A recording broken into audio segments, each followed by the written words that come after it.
সব নবীকে আল্লাহ একটা করে দোয়া দিয়েছেন। নবী দোয়া করলেই কবুল। সব নবীরা ওই দোয়া করে ফেলেছে দুনিয়াতে।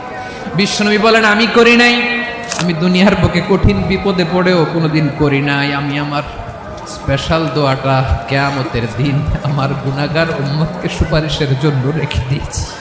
আজকে আমি তোমার দরবারে দাঁড়িয়ে কিয়ামতের দিন ওই দোয়াটা করছি। আল্লাহ, আমার যে উম্মতের হৃদয়ে যাররা পরিমাণ ঈমান আছে, আমার একটা উম্মতকেও তুমি জাহান্নামে ঢুকাতে পারবে না।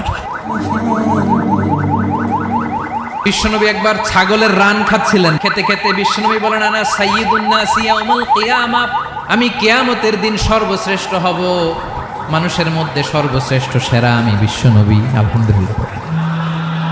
বিশ্বনবী বলেন সেদিনটা বড্ড ভয়ঙ্কর, সেদিন কেউ কারো কোনো উপকারে আসবে না, বন্ধু বন্ধুর কাজে আসবে না, স্ত্রী স্বামীর উপকারে আসবে না, স্বামী স্ত্রীর উপকারে আসবে না, পীর সাহেব মুরিদরে বাঁচাতে পারবে না, মুরিদ পীর সাহেবরে বাঁচাতে পারবে না, নেতা কর্মীর পরিচয় দিবে না, কর্মী নেতার পরিচয় দিবে না, ভাই বোনকে চিনবে না, বোন ভাইকে চিনবে না, বাবা তার সন্তানকে চিনবে না, মেয়েকে দেখে মা দৌড়ে দৌড়ে পালাবে। বড্ড ভয়ঙ্কর দিন। বিশ্বনবী বলবেন জমিনটা এখনকার মতো থাকবে না, পুরো জমিনটা সমান হয়ে যাবে, ফ্ল্যাট। এখন তো গোল, তখন ফ্ল্যাট।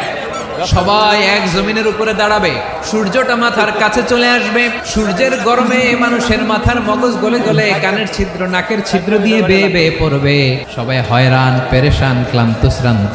মানুষগুলো বলবে বাঁচার কোনো উপায় নাই।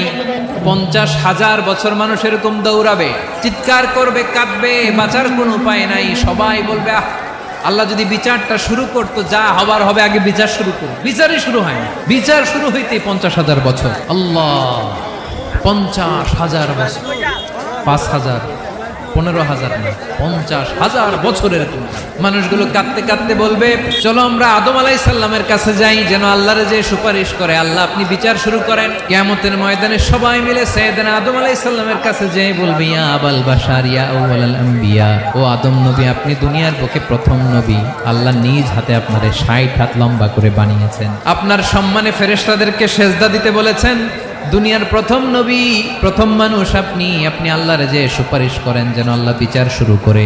আদম আলাইহিস সালাম বলবেন আমি পারবো না, কারণ আল্লাহ আমাকে একটা নিষিদ্ধ গাছের কাছে যেতে নিষেধ করেছিল, আমি ভুল করে এই গাছের ফল খেয়েছি।